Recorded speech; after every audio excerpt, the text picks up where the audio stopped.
ಬನ್ನಿ ಫ್ರೆಂಡ್ಸ್, ಇವತ್ತು lemon rice ಹೇಗೆ ಮಾಡ್ತಾರೆ ನಮ್ಮ ಸೈಡ್ ಅಂತ ಹೇಳ್ಕೊಡ್ತೀನಿ. ಫಸ್ಟು ಎಣ್ಣೆ ಕಾಯಿಸ್ಕೊಳ್ಳಿ. ನೆಕ್ಸ್ಟ್ ಸ್ವಲ್ಪ ಸಾಸಿವೆ ಚಟ್ಪಟ್ ಅನ್ಕೋ ತನಕ ಜೀರಿಗೆ ಹಾಕ್ಬಿಡಿ, ಬಿಕಾಸ್ ಹಸಿದ್ರೆ ಟೇಸ್ಟ್ ಚೆನ್ನಾಗಿರಲ್ಲ. ಸ್ವಲ್ಪ ಫ್ರೈ ಆದ ನಂತರ ಜೀರಿಗೆ ಹಾಕ್ಕೊಳ್ಳಿ. ನಂಗೆ ಜೀರಿಗೆ ಜಾಸ್ತಿ ಇಷ್ಟ, ನಾನು ಇನ್ನೊಂದು ಸ್ಪೂನ್ ಎಕ್ಸ್ಟ್ರಾನೇ ಹಾಕ್ಕೊತಿದ್ದೀನಿ. ನೀವು ಬೇಕಾದ್ರೆ ಸ್ವಲ್ಪ ಹಾಕ್ಕೋಬೋದು.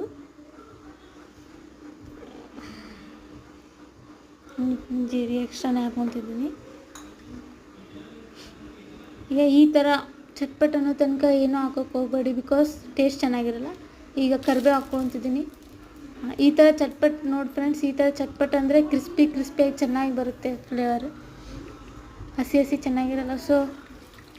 ಈಗ ಒಣ ಮೆಣಸಿನ್ಕಾಯಿ ಹಾಕ್ಕೊತಿದ್ದೀನಿ, ಬೆಳ್ಳುಳ್ಳಿ ಎಲ್ಲ ಚೆನ್ನಾಗಿ ಫ್ರೈ ಆಗಬೇಕು. ಅದು ಸ್ಮೆಲ್ಲೆಲ್ಲ ಹೋಗೋ ತನಕ ಚೆನ್ನಾಗಿ ಫ್ರೈ ಆಗಬೇಕು ಫ್ರೆಂಡ್ಸ್. ಅದು ಇದು ಗೋಡಂಬಿ ಹಾಕ್ಕೊತಿದ್ದೀನಿ. ಇದು ಫ್ರೈ ಆಗೋ ತನಕ ಒಂದು ಬೌಲಲ್ಲಿ ಶೇಂಗಾ, ಕಡಲೆಬೇಳೆ ಮತ್ತು ಉದ್ದಿನಬೇಳೆನ ನೆನೆದಿಟ್ಕೊಳ್ಳಿ. ಅದನ್ನ ಟೇಸ್ಟ್ ಚೆನ್ನಾಗಿ ಕೊಡುತ್ತೆ ರೈಸ್ಗೆ, ಲೆಮನ್ ರೈಸ್ಗೆ.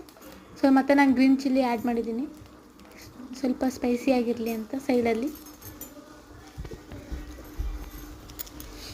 ನೋಡಿದ್ರೆ ಈ ಥರ ಎಲ್ಲ ಆಗಬೇಕು. ಇದೇ ಆಗಲೇ ನೆನೆದಿಟ್ಕೊಂಡಿದ್ನಲ್ಲ, ಅದು ಕಡಲೆಬೇಳೆ, ಉದ್ದಿನಬೇಳೆ ಮತ್ತು ಶೇಂಗಾ ಹಾಕ್ಕೊತಿದ್ದೀನಿ. ಈಗೆಲ್ಲ ಚೆನ್ನಾಗಿ ಫ್ರೈ ಮಾಡೋಣ.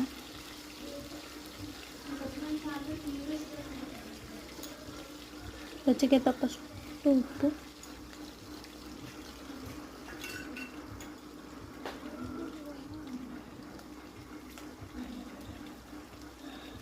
ಸ್ವಲ್ಪ ಅರಿಶಿಣ,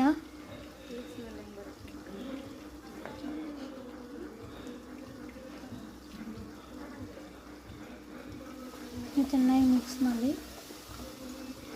ಅದಾದ ನಂತರ ನಾನು 2 ಲಿಂಬುನ ಕಟ್ ಮಾಡಿಕೊಂಡು ರಸ ಮಾಡ್ಕೊಂಡಿಟ್ಟಿದ್ದೀನಿ, ಅದನ್ನು ಆ್ಯಡ್ ಮಾಡ್ತಿದ್ದೀನಿ. ನಿಮಗೆ ಬೇಕಾದರೆ ಇನ್ನೂ ಎಕ್ಸ್ಟ್ರಾ ಹಾಕ್ಕೋಬೋದು, ಉಳಿಬೇಕಂತಂದರೆ, ಜಾಸ್ತಿ ಉಳಿಬೇಕಂತಂದರೆ. ನಂಗೆ ಇಷ್ಟೇ ಸಾಕಂತ ಬರೀ 2 ಲಿಂಬುನ ಕಟ್ ಮಾಡಿ ಇಟ್ಕೊಂಡಿದ್ದೀನಿ. ಮೊದಲೇ ಮಾಡ್ಕೊಂಡಿರೋಂಥ ರೈಸ್ನ ಆ್ಯಡ್ ಮಾಡ್ತೀನಿ. ಈಗ ಕೊತ್ತಂಬರಿನೂ ಇರಲಿ ಅಂತ ಕೊತ್ತಂಬರಿ ಹಾಕ್ತಿದ್ದೀನಿ. ರೈಸ್ ಮಾಡ್ಕೊಂಡಿದ್ವಲ್ಲ ಮುಂಚೆ, ಆ ರೈಸ್ನ ಸ್ವಲ್ಪ ಉದ್ರುದ್ರಾಗಿ ಆ್ಯಡ್ ಮಾಡಿ.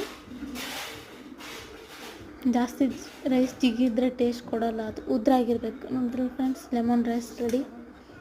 ಒಂದ್ಸರಿ ಟ್ರೈ ಮಾಡಿ ಹೇಳಿ ಟೇಸ್ಟ್ ಹೆಂಗಿರುತ್ತೆ ಅಂತ. ಸೈಡಲ್ಲಿ ಮಾಡ್ತಿರೋದು ಶಂಕರಪಾಳೆ, ನೋಡಿದ್ರಲ್ಲ ಫ್ರೆಂಡ್ಸ್.